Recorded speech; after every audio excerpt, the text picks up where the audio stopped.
Yuk. Bab 1017 sampai bab 1020. Dia adalah seorang pria, seorang pemuda berdarah panas, dan dia tidak bisa tetap tenang di bawah godaan seperti itu. Malam yang tenang, kurang dari 1/4 jam.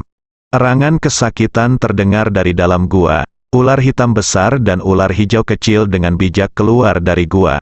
Saat kedua binatang kecil itu sedang mengobrol satu sama lain, mereka tidak menyangka bahwa cahaya keemasan tiba-tiba memancar dari gua, dan cahaya itu menembus langit. Namun, kecuali ular hitam besar dan ular hijau kecil, kedua orang di dalam gua tidak memperhatikan pemandangan ini.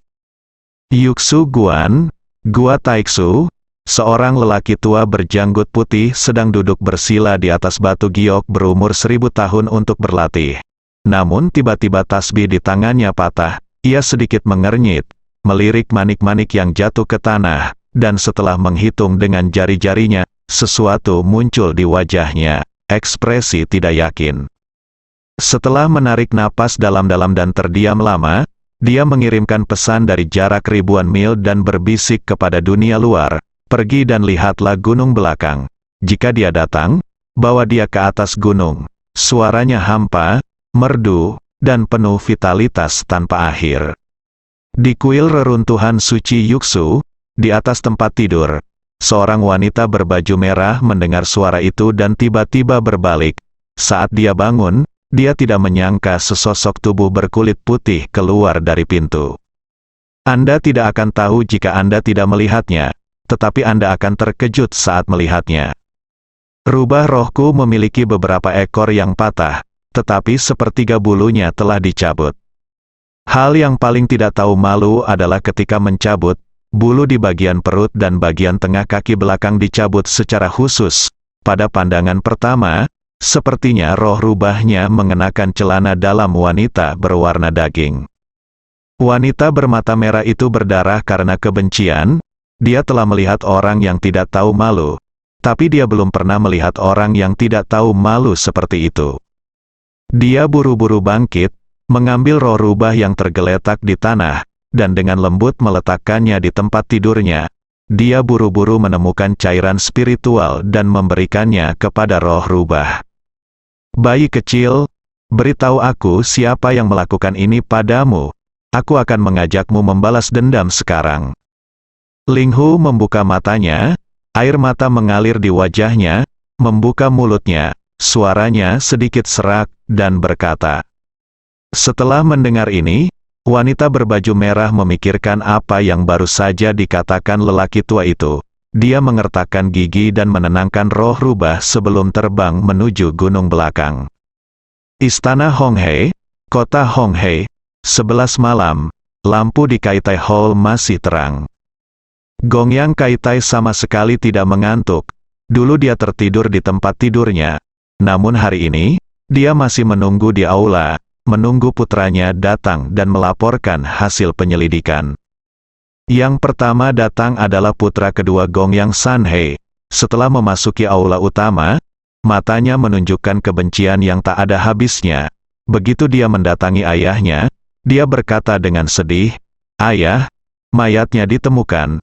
Tapi ternyata, dia sangat terbakar sehingga dia tidak lagi terlihat seperti manusia." Gongyang Kaitai mengepalkan tinjunya, jantungnya berdebar kencang, bibirnya sedikit bergetar, dan dia bertanya kepada Gongyang Sanhe, "Apakah hasil tesnya sudah keluar? Apakah itu tubuh Xiaona, Gongyang?" Sanhe melambaikan tangannya dan berkata, "Belum. Hasil tes sedang diproses segera dan baru akan keluar setelah jam 3 pagi. Gongyang Kaitai akhirnya sedikit santai. Dia tahu itu selama tes hasilnya tidak keluar, itu artinya badannya belum tentu milik Xiaona. Tetapi pada saat ini, putra keempat Gongyang Sanshui bergegas masuk dari kamar dengan ekspresi gugup. Begitu dia memasuki pintu, dia berlutut di tanah dan berkata kepada ayahnya, "Ayah, ada berita lain bahwa di Sungai Selokan di sebelah timur kota, kami menemukan mayat wanita, dan menilai dari pakaian di tubuhnya, dia seharusnya." Setelah mendengar ini, Gongyang Kaitai awalnya mengerutkan kening, dan kemudian menunjukkan tatapan kejam di matanya. Ini keempat kalinya hal seperti ini terjadi sejak menerima kabar meninggalnya Xiaona. Hasil tes 2 periode pertama sudah keluar, dan yang meninggal bukanlah Xiaona. Akibat kejadian ketiga ini masih diuji, dan kejadian keempat kembali terjadi. Jelas sekali, seseorang melakukannya dengan sengaja. Melihat kepanikan di wajah kedua putranya, Gongyang Kaitai mengerutkan kening dan berkata, "Jangan periksa informasi identitas almarhum untuk saat ini. Gunakan semua kekuatan keluarga Gongyang kami untuk berusaha sekuat tenaga menyelidiki siapa yang membunuh ini. Meninggal. Saya ingin melihat siapa yang begitu berhati jahat sehingga dia bisa menemukan trik yang menyebabkan konflik antara kita dan game ke-6. Gongyang Sanhe tercengang saat mendengar ini. Namun tak lama kemudian, dia mengerti maksud ayahnya. Memang, suatu kebetulan bahwa hal ini terjadi. Rumor bahwa Xiaona terbunuh mulai menyebar di pasar tanpa alasan. Segera setelah itu, mayat-mayat ditemukan satu demi satu. Yang paling penting adalah mayat-mayat ini, baik tinggi maupun pakaiannya, sangat mirip dengan Xiaona sebelum dia diculik. Menggabungkan ini, Gongyang Sanhe menghirup udara dingin, dan kesedihan di wajahnya berubah menjadi kebencian yang tak ada habisnya. Langkah ini sangat kejam hingga ekstrim. Keluarga Gongyang awalnya gugup karena tidak dapat menemukan Xiaona, dan pihak lain sengaja menciptakan suasana tegang ini. Tujuannya pasti untuk meruntuhkan pertahanan psikologis keluarga Gongyang dan membuat mereka membuat penilaian yang salah. Gongyang Sanshui juga mengerutkan kening saat ini dan bertanya kepada ayahnya dengan serius. "Ayah, menurutmu siapa yang melakukan ini?" Gongyang Kaitai berkata dengan wajah dingin, "Saya tidak tahu untuk saat ini. Tetapi jika saya mengetahuinya, saya akan memotongnya menjadi beberapa bagian." Meskipun Li Fugui menculik Xiaona, setidaknya itu adalah tindakan jujur, dan dia membawa Xiaona pergi di depan semua orang di keluarga Gongyang. Tapi, pihak lain diam-diam menggunakan trik kotor ini. Pada saat ini, Wakil Direktur Ming membawa Hua Duo ke pintu masuk aula. Tentu saja, mereka juga mendengar tentang apa yang terjadi malam ini. Begitu dia memasuki pintu, Wakil Direktur Ming bertanya dengan prihatin, "Paman, apa yang terjadi? Mengapa hal seperti itu terjadi satu demi satu? Rumah kami di kota Honghei. Selain kuil Yuksu, apakah ada hal lain, musuh?" Melihat ekspresi gelisah di wajah Wakil Direktur Ming, Gongyang Kaitai memaksakan senyum tipis di bibirnya dan berkata kepada Wakil Direktur Ming, "Xiao Ming, jangan khawatir. Saya tahu masalah ini dan itu tidak masalah bagi Anda. 9 dari 10. Seseorang berencana memanfaatkan kekacauan ini untuk menimbulkan gangguan. Saya telah meminta mereka untuk menyelidikinya. Selama pembunuhnya dapat ditemukan, maka mereka dapat menemukan tikus kecil itu malam ini." Wakil Direktur Ming mungkin sudah menebak siapa yang bertanggung jawab, tapi tebakannya terlalu berani. Begitu tersiar kabar, hal itu dapat menimbulkan keributan. Melihat Rams Kaitai telah membuat pengaturan, tentu saja, Wakil Direktur Ming tidak bisa berkata apa-apa lagi. Jadi dia hanya berkata terus terang, "Paman, jika kamu berguna bagiku, jangan sopan, bicaralah saja." Gongyang Kaitai melambaikan tangannya dan berkata, "Tidak, jika hal seperti ini terjadi di sini di kota Honghei, saya pikir keluarga Gongyang kita masih bisa mengatasinya." Tinggalkan ini, Gongyang Kaitai melambaikan tangannya ke Gongyang Sanhe, lalu bersandar di sofa empuk dan menutup mata untuk beristirahat. Ketika Gongyang Sanhe melihat ini, dia berkata dengan ekspresi tertekan di wajahnya, "Ayah, kamu harus pergi tidur dan istirahat. Kami bertanggung jawab atas urusan keluarga, Gongyang." Kaitai menutup matanya dan melambaikan tangannya, "Tidak. Aku masih bisa bertahan. Kamu pergi dan selidiki. Xiao Ming, kamu juga harus membawa Kapten Hua untuk beristirahat lebih awal." Semua orang meninggalkan gerbang istana, Mata Gongyang Sanhe sedikit dingin, dan dia berkata kepada Wakil Direktur Ming, "Sekarang Anda dapat diam-diam berdoa agar Xiaona dapat dikirim kembali dengan selamat. Jika tidak, Anda harus tahu apa yang akan terjadi." Wakil Direktur Ming tidak mengungkapkan posisinya. Dia hanya bertanya dengan serius, "Jika kamu butuh bantuan, katakan saja padaku dan aku akan membantumu."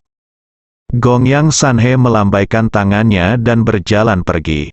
Di kota Honghei, sejauh ini, tidak ada kasus pembunuhan yang tidak dapat diselidiki oleh keluarga Gongyang.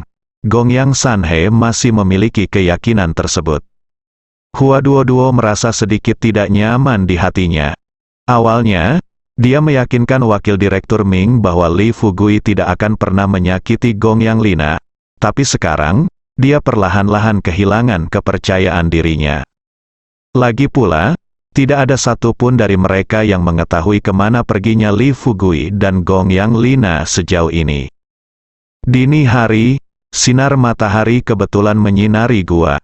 Li Fugui membuka matanya dengan mengantuk. Kemudian dia melihat bahwa orang yang dipeluknya adalah Lina si domba jantan. Namun, Ram Lina sudah bangun, dengan air mata berlinang saat dia menatap pria bau di depannya. Li Fugui menunjukkan sedikit rasa malu di sudut mulutnya, tersenyum malu-malu, dan hendak bertanya pada Gongyang Lina apakah dia merasa tidak enak badan. Tapi dia tidak mau dan diusir. Li Fugui terkekeh dan mulai mengenakan pakaiannya. Lina si domba menyeka air matanya sambil mengenakan pakaiannya sembarangan. Li Fugui segera mengenakan pakaiannya, dan ketika dia melihat Gongyang Lina masih memainkan stokingnya, dia berbisik, "Pakailah dulu, dan aku akan mengambil makanan. Kalau kita sudah kenyang, kita akan turun gunung bersama. Selain itu, maafkan aku untuk tadi malam. Jika kamu tidak membuatku kesal, aku tidak akan mentraktirmu." Di akhir kalimat, Li Fugui berhenti berbicara. Lagi pula, tidak peduli seberapa banyak Anda membicarakan hal semacam ini, tidak ada gunanya. Bagaimanapun, semuanya telah terjadi. Jika Lina si domba jantan bisa mengerti, dia akan mengerti. Jika dia tidak mengerti, hal terburuk yang bisa dia lakukan adalah tidak melawan atau memarahinya, dan dia akan memikul tanggung jawab setelah pihak lain selesai melampiaskan amarahnya. Bagaimanapun, dia adalah seorang laki-laki. Anda tidak bisa menyelesaikan sesuatu dan Anda tidak bisa mengenali siapapun dengan mengangkat celana, bukan? Adapun Gongyang Lina masih merasa tidak nyaman dan ingin mati bersamanya. Li Fugui berpikir dalam hati bahwa jika ini masalahnya, kemungkinan terburuknya dia akan melarikan diri. Setelah menyelesaikan bisnisnya, mereka pergi ke desa Xiaoxi tidak peduli seberapa kuat keluarga Gongyang. Dapatkah mereka melakukan perjalanan ribuan mil ke kota Jiangnan untuk menimbulkan masalah? Namun, apa yang tidak diharapkan oleh Li Fugui adalah, kali ini Ram Lina tampil tenang di tahap awal. Ketika Li Fugui sampai di pintu masuk gua, Gongyang Lina mengeluarkan belatinya tanpa memikirkannya dan menebaskannya ke pergelangan tangannya tanpa ragu-ragu. Li Fugui mendengar tangisan dari belakangnya, dan ketika dia berbalik, dia tidak menyangka pergelangan tangan Gongyang Lina sudah berlumuran darah. Lihat adegan ini, Li Fugui kaget dan bergegas mendekat. Jari-jarinya dengan cepat mendarat di tubuh Gongyang Lina, menyegel beberapa titik akupunturnya. Dia segera menarik pergelangan tangannya dan bertanya, "Apa yang kamu lakukan? Meskipun saya, Li Fugui, tidak sekaya keluarga Gongyang Anda, saya masih bernilai ratusan miliar sekarang. Selain itu, Anda tahu kekuatan saya, dan saya sepenuhnya layak untuk itu. Apakah Anda wanita tertua Gongyang? Bukankah itu yang terjadi? Oke, saya salah. Tetapi jika Anda tidak memprovokasi saya tadi malam, bisakah saya melakukan ini kepada Anda? Akankah kamu dibawa ke sini dari kota Honghei? Saya selalu bersikap toleran terhadap Anda. Tanyakan pada diri Anda dalam hati nurani Anda. Jika Anda mendengarkan saya akan." Li Fugui baru saja mengatakan ini, tetapi dia tidak ingin melewati pintu masuk. Suara terkejut seorang wanita datang. "Aha, Aku tidak menyangka kutukan keluarga Gong yang benar-benar dipatahkan olehmu.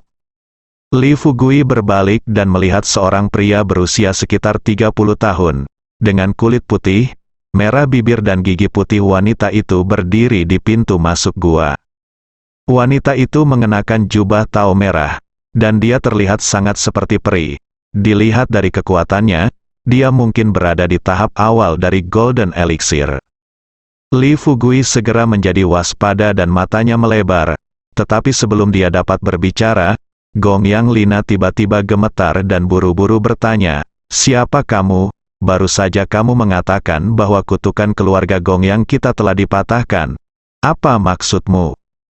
Wanita berbaju merah berkata sambil tersenyum, "Apa, tahukah kamu bahwa keluarga Gong Yangmu dikutuk oleh Yuksu Guan? Haha, kamu adalah satu-satunya anggota perempuan di keluarga Gong Yang.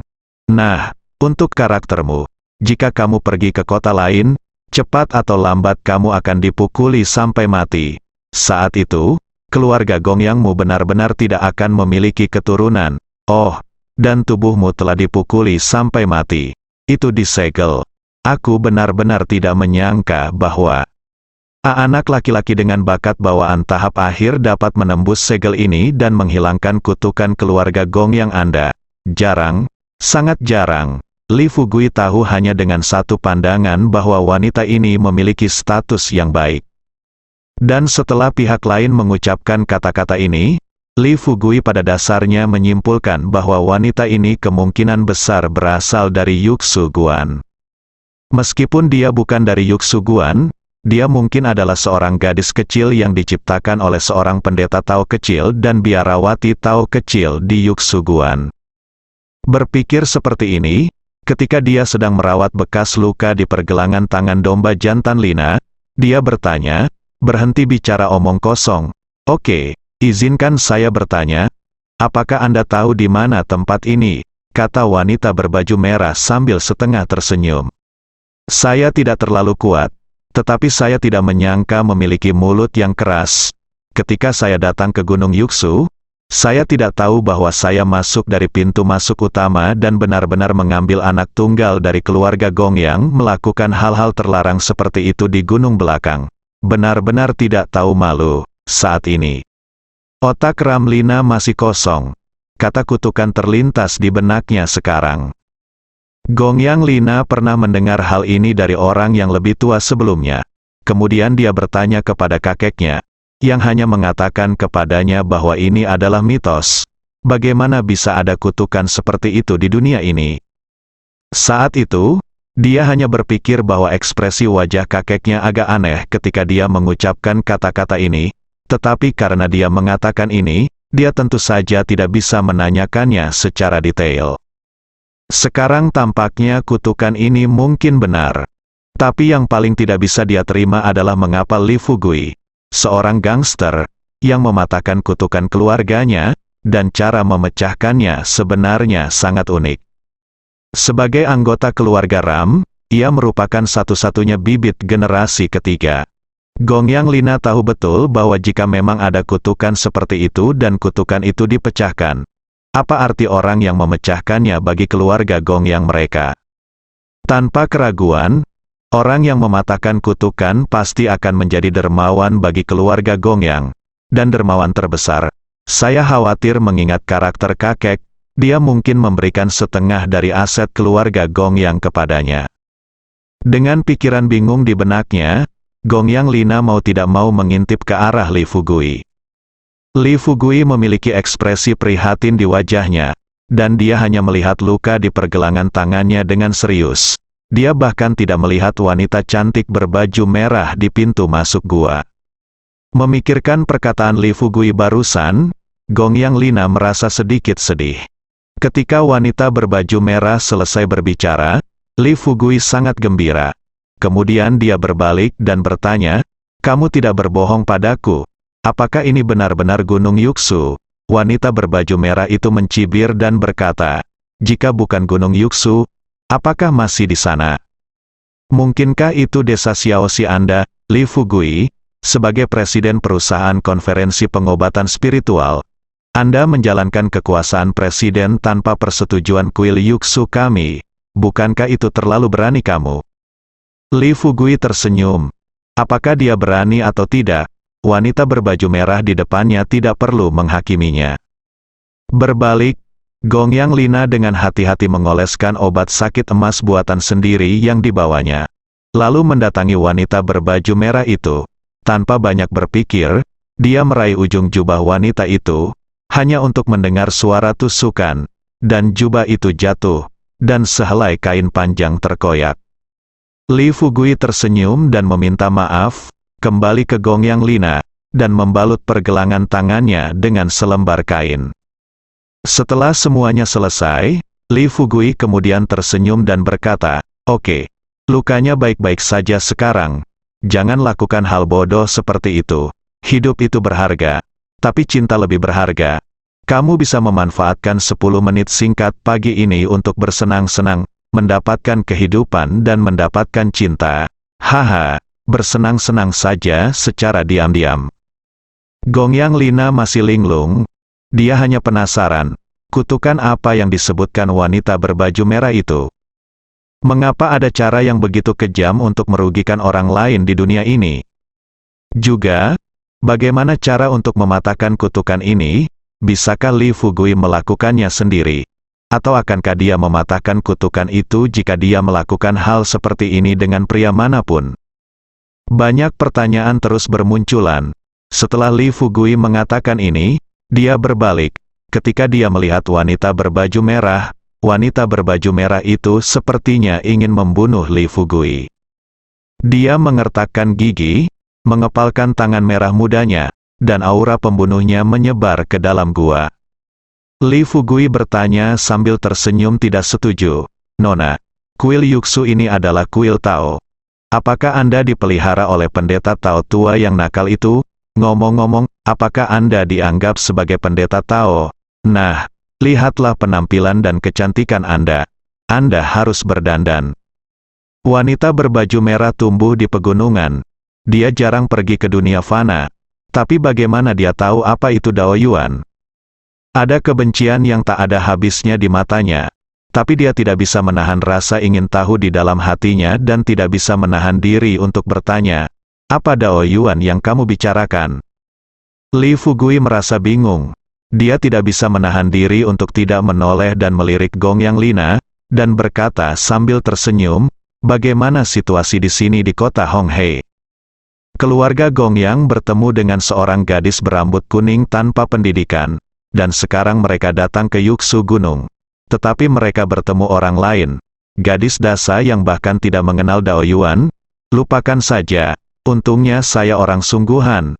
Jadi jika Anda memanggil saya saudara yang baik, saya akan memberitahu Anda apa itu Dao Yuan. Wanita berbaju merah itu melotot pada Li Fugui. "Kamu begitu lancar bicaranya. Apakah kamu tidak takut aku akan membunuhmu?" Li Fugui merentangkan tangannya dan berkata sambil tersenyum acuh tak acuh, "Bunuh. Tapi aku bukan orang yang bisa dianggap enteng. Bahkan jika kamu ingin membunuhku, kamu juga akan melakukannya. Jadikan itu sangat mudah, dan aku juga memberitahumu bahwa seorang gadis di tahap awal ramuan emas benar-benar tidak bisa membunuhku.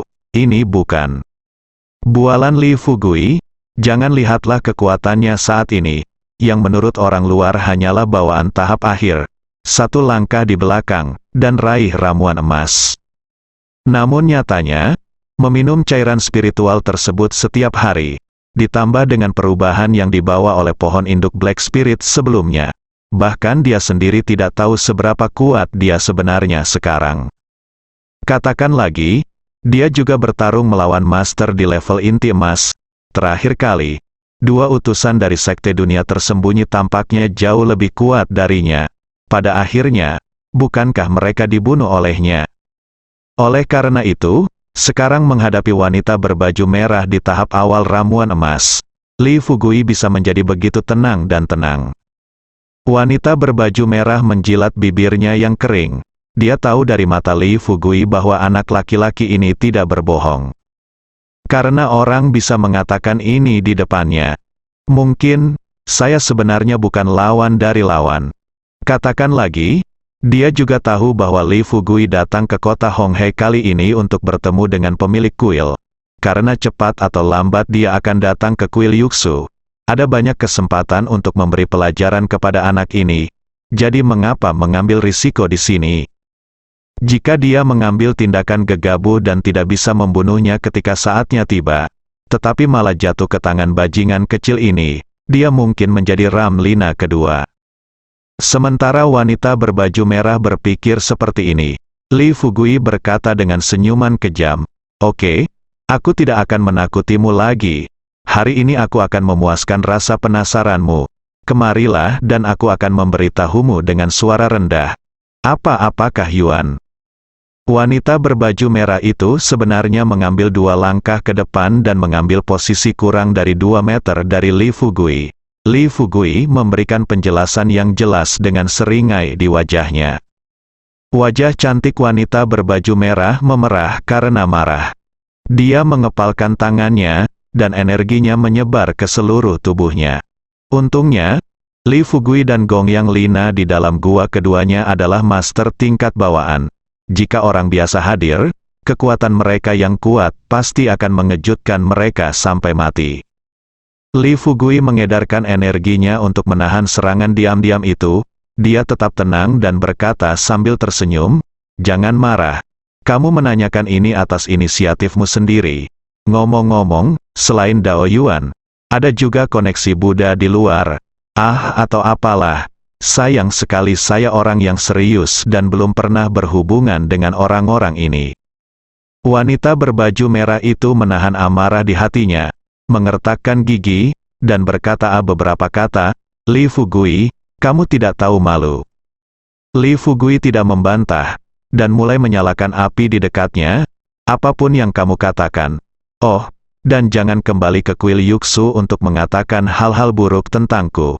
Aku selanjutnya akan pergi menemui Yuxu, Guanzu. Jika Anda memberitahu saya bahwa Anda menodai reputasi saya di kuil Yuxu, saya akan mengatakan, baiklah, saya akan mengatakan bahwa Anda mengintip saya dan Xiaona berhubungan seks di dalam gua, di kali ini." Meski Gongyang Lina masih penuh rasa ingin tahu, namun lambat laun dia merasa lega dengan sikap Li Fugui sebelumnya terhadapnya. Gangster ini tidak hanya seperti ini di depannya, tapi di depan semua orang. Pernahkah wanita berbaju merah mengalami penghinaan seperti itu? Dia menatap tajam ke mata Li Fugui, kuku jarinya sudah tertanam di daging telapak tangannya. Setelah Li Fugui menyalakan api, dia berbalik dan tersenyum pada Gongyang Lina, "Ngomong-ngomong Xiaona, awalnya aku berencana membawamu turun gunung pagi ini. Tapi sepertinya kita harus menundanya sampai malam ini. Karena ini adalah Gunung Yuxu, saya kebetulan pergi menemui penguasa kuil Yuxu pada siang hari dan memberinya ceramah yang baik tentang bagaimana mengelola murid-murid Gunung Yuxu dengan baik, bagaimana kuil Tao yang begitu bagus bisa berubah menjadi tempat yang kotor, dan praktik jahat disembunyikan di sini." Kata-kata Li Fugui, setengahnya untuk Lina si domba jantan. Setengahnya lagi untuk wanita berbaju merah. Wanita berbaju merah mengertakkan gigi peraknya. Dia tidak bisa tidak bertanya, "Li Fugui, kamu datang ke Gunung Yuxu kami seperti ini. Apakah kamu benar-benar berpikir kamu bisa keluar hidup-hidup?" Li Fugui terkekeh dan bertanya dengan rasa ingin tahu, "Ada apa dengan ini? Mungkinkah kamu kuil Yuxu? Bukankah kamu masih bisa mengingini kecantikanku?" Wanita itu mencibir. Dia benar-benar tidak tahan dengan kata-kata kotor Li Fugui. Dia melihat jubah Taonya yang robek dan mengutuk dengan marah, "Kamu bajingan, kalau begitu aku akan menunggumu di gunung." Setelah mengatakan ini, wanita berbaju merah menghilang dalam sekejap, sepasang mata di depanmu. Ketika Li Fugui melihat ini, dia terdiam beberapa saat. Ketika dia berbalik dan berjalan menuju Gongyang Lina, dia mengeluh dengan suara rendah, "Saya mendengar orang berkata sebelumnya bahwa kuil Yuxu adalah kuil Tao dengan wanita di dalamnya. Saya masih tidak tahu. Aku tidak percaya. Hari ini sepertinya itu benar." Lina si domba juga perlahan-lahan menjadi tenang. Kayunya telah menjadi perahu. bahkan jika dia mati, itu tidak ada gunanya.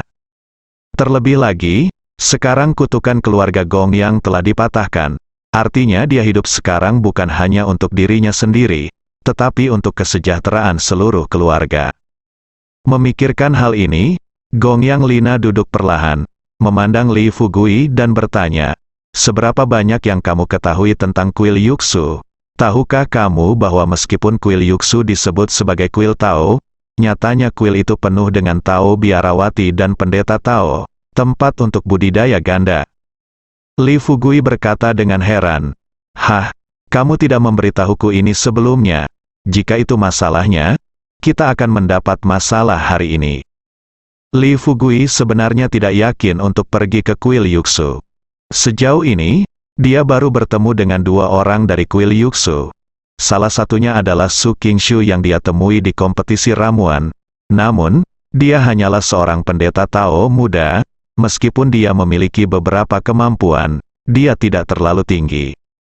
Yang lainnya adalah wanita berbaju merah, namun perlu disebutkan bahwa kedua orang ini adalah ahli seni bela diri kuno yang serius. Terutama wanita berbaju merah, jika dia berasal dari keluarga kaya, dia adalah eksistensi yang terkemuka.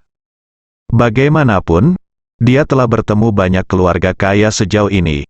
Apakah itu keluarga Ye di selatan Sungai Yangtze, keluarga Xie di Qingzhou, atau keluarga Lu di ibu kota? Penguasa paling kuat dari keluarga-keluarga ini sangat sedikit di level inti emas. Namun di kuil Yuxu, setiap wanita yang datang ke kuil tersebut adalah master tahap awal dari Golden Elixir. Dari sini terlihat bahwa memang jumlah masternya sama banyaknya dengan jumlah master di kuil Yuxu. Dia menunduk dan merenung sejenak. Li Fugui mengambil keputusan dan berkata terus terang kepada Gong Yang Lina, "Lupakan saja, tanpa sarapan, aku akan mengantarmu turun gunung sekarang. Setelah aku mengirimmu kembali, jangan buru-buru membalas dendam padaku. Tunggu sampai aku pergi ke Yusuguan. Ayo kita temui pemilik kuil. Jika kita bisa turun dengan selamat, mari kita bicarakan keluhan antara kamu dan aku. Tapi jika kamu tidak bisa turun, maafkan aku di sana.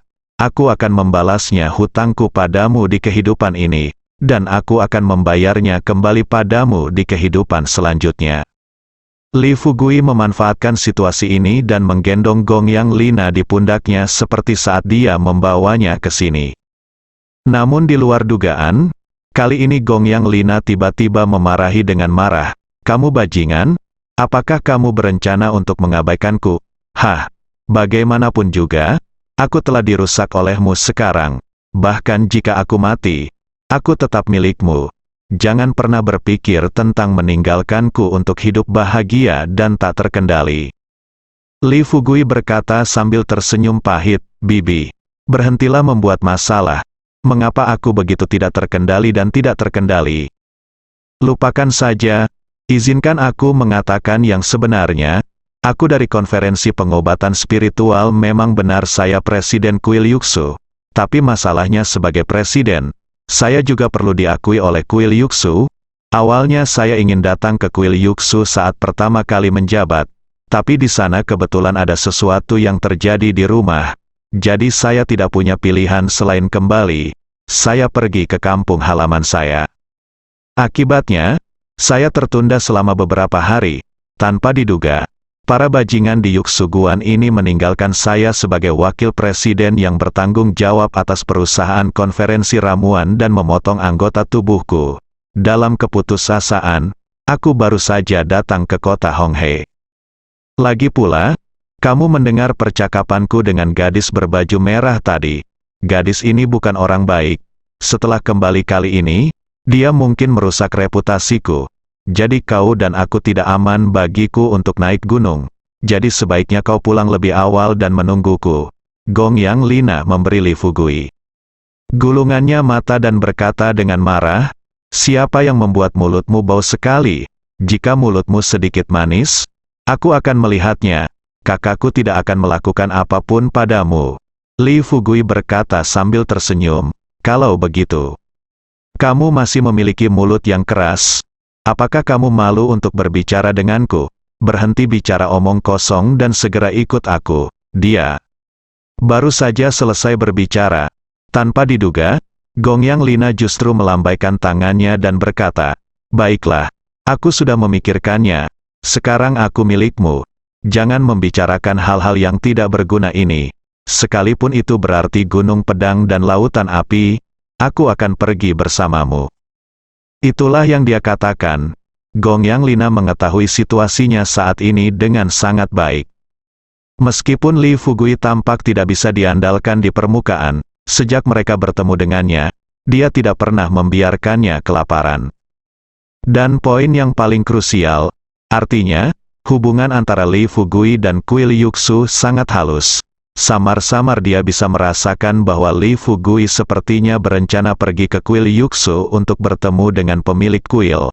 Namun nyatanya, dia pergi ke kuil Yuxu untuk mengekspresikan perasaannya. Posisi. Sedangkan untuk keluarga Gongyang dan Yuxu Guan, meski tidak ada konflik dalam beberapa tahun terakhir, namun pernah terjadi pertempuran sengit sebelumnya. Setelah ketenangan ini dipatahkan, pertempuran sengit pasti akan terjadi antara kedua belah pihak, dan jika dia mengikuti Li Fugui mendaki gunung, dia mungkin bisa mengetahui lebih banyak hal yang bermanfaat bagi keluarga mereka. Li Fugui mengaktifkan Nian Gongnya dan hendak memata-matai pikiran Gongyang Lina, namun tiba-tiba menyadari bahwa dia baru saja bertemu dengan wanita berbaju merah dan lupa menggunakan Nian Gong miliknya. Ini adalah sebuah kesalahan besar. Saat itu, dia hanya mengkhawatirkan luka di pergelangan tangan Ramlina, dan melupakan kemampuannya melafalkan kungfu. Jika dia mengaktifkan keterampilan nyanyiannya pada saat itu, akan sulit untuk mengatakan hal lain. Tetapi mencari tahu identitas wanita berbaju merah akan menjadi hal yang mudah. Memikirkan hal ini, Li Fugui hanya bisa menghela nafas. Gongyang Lina bertanya dengan rasa ingin tahu, "Ada apa denganmu?" Li Fugui melambaikan tangannya dengan senyum masam, mengaktifkan keterampilan nyanyiannya, dan melihat apa yang dipikirkan Gongyang Lina. Setelah berpikir sebentar, dia berkata terus terang, "Tidak apa-apa, karena jika kamu benar-benar berencana untuk naik gunung bersamaku, lalu aku akan mengantarmu ke sana untuk melihat-lihat, tetapi setelah naik gunung, kamu tidak bisa seenaknya seperti sebelumnya. Kamu harus mengikutiku dan mengikuti pengaturanku." Gongyang Lina mengangguk setuju. Dan bersumpah, "Aku berjanji akan mendengarkanmu di masa depan." Tapi, pada titik ini, Lina si domba jantan berhenti lagi. Li Fugui bertanya dengan rasa ingin tahu. "Tapi apa?" Gongyang Lina berkata dengan sedikit malu. "Saya suka bersumpah. Sama seperti Anda, saya telah membentuk kebiasaan, tapi saya berjanji akan perlahan-lahan mengubahnya di masa depan." Bersambung.